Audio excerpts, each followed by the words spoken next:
السلام علیکم دوستو، اسلامک سچے قصے، دلچسپ سچی کہانیاں، سیرت النبی، صحابہ کی زندگی، نبیوں کے قصے، اسلامک موٹیویشنل اسٹوریز کا ویڈیو دیکھنے سے پہلے آپ سے ایک چھوٹی سی گزارش ہے۔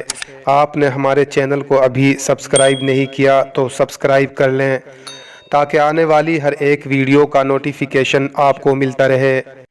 ایک حکیم صاحب ہوا کرتے تھے جو بہت ہی نیک دل اور دیندار انسان تھے، جن کا دواخانہ ایک پرانی عمارت میں تھا۔ حکیم صاحب روز اپنے دواخانے جانے سے پہلے اپنی بیوی سے کہتے کہ جس چیز کی ضرورت ہو آج وہ تم ایک کاغذ پر لکھ کر دے دو، تو ان کی بیوی لکھ کر دے دیتی۔ حکیم صاحب اپنی دکان پر جا کر سب سے پہلے اس پرچی کو کھولتے، بیوی نے جو کچھ لکھا ہوتا وہ ان کا حساب لگاتے اور اس کا ٹوٹل کرتے، پھر اللہ سے دعا کرتے کہ یا اللہ، میں تیرے حکم کی تعمیل میں تیری عبادت چھوڑ کر یہاں دنیا داری کے چکر میں آ بیٹھا ہوں۔ جیسے ہی تو میری آج کی ضرورت کو پورا کر دے گا میں اسی وقت یہاں سے اٹھ کر چلا جاؤں گا۔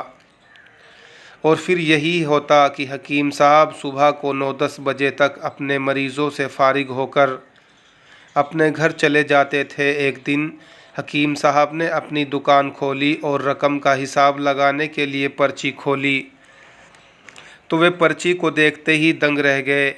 ایک لمحے کے لیے تو ان کا دماغ گھوم گیا، ان کو اپنی آنکھوں پر یقین نہیں ہو رہا تھا، لیکن جلدی ہی انہوں نے اپنے آپ پر قابو پا لیا۔ اس پرچی پر کھانے پینے کے سامان کے علاوہ ان کی بیوی نے لکھا ہوا تھا بیٹی کے دہیج کا سامان۔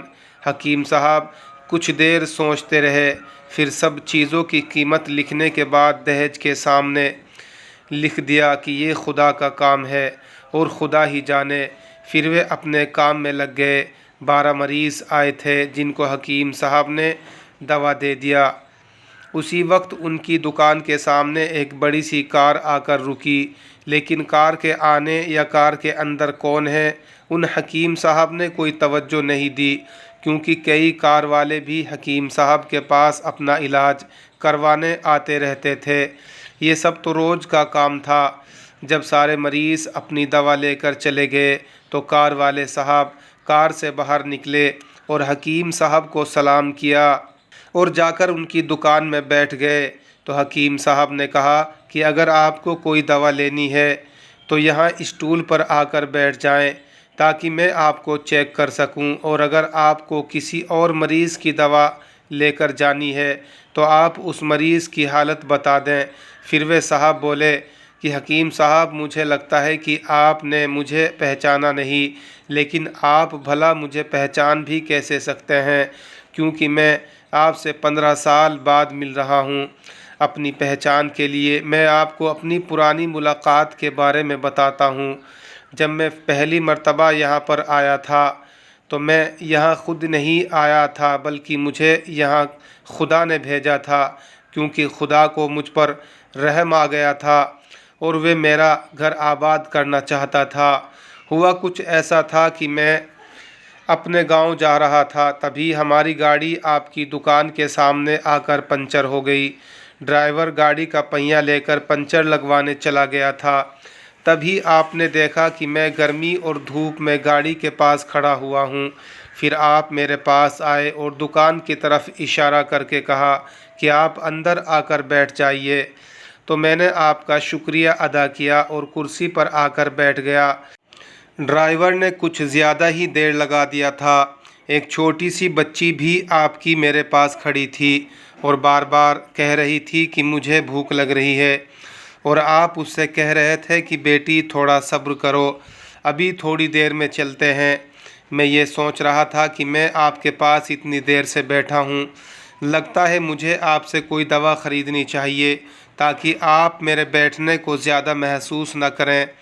میں نے کہا کہ حکیم صاحب میں انگلینڈ میں رہتا ہوں، وہاں گئے ہوئے مجھے 6 سال ہو چکے ہیں۔ جانے سے پہلے میری شادی ہوئی تھی، لیکن آج تک میری کوئی اولاد نہیں ہے۔ میں نے ہر جگہ علاج کرایا، لیکن اب صرف مجھے مایوسی ہے۔ آپ نے کہا کہ میرے بھائی توبہ استغفار پڑھو اور اپنے رب سے مایوس نہ ہو، یاد رکھو اس کے خزانے میں کسی چیز کی کمی نہیں، اولاد، مال، غم، خوشی، زندگی اور موت سب اسی کے ہاتھ میں ہے، کسی ڈاکٹر یا حکیم کے ہاتھ میں شفا نہیں ہوتی اور نہ کسی دوا میں شفا ہوتی ہے، اگر شفا ملتی ہے تو وہ خدا کے حکم سے ملتی ہے، اولاد دینی ہے تو وہی دینے والا ہے۔ مجھے یاد ہے کہ آپ باتیں بھی کر رہے تھے اور ساتھ میں پڑیا بھی بناتے جا رہے تھے۔ ساری دوائیں آپ نے 2 حصوں میں کر کے انہیں الگ الگ لفافے میں رکھ دی۔ پھر آپ نے مجھ سے پوچھا کہ آپ کا کیا نام ہے؟ میں نے کہا میرا نام افضل ہے۔ آپ نے ایک لفافے پر افضل لکھا اور دوسرے لفافے پر بیگم افضل لکھا، پھر دونوں لفافے ایک تھیلے میں ڈال کر دوا کھانے کا طریقہ بتایا۔ میں نے بے دلی سے دوائی لے لی کیونکہ میں تو صرف آپ کو کچھ رقم دینا چاہتا تھا، لیکن جب دوا لینے کے بعد میں نے پوچھا کہ کتنے پیسے دینے ہیں تو آپ نے کہا کہ بس ٹھیک ہے۔ تو مجھے کچھ سمجھ میں نہیں آیا تو میں نے دوبارہ پوچھا تو آپ نے کہا کہ آج کا کھاتا بند ہو گیا۔ تو میں نے کہا کہ مجھے آپ کی بات سمجھ میں نہیں آئی۔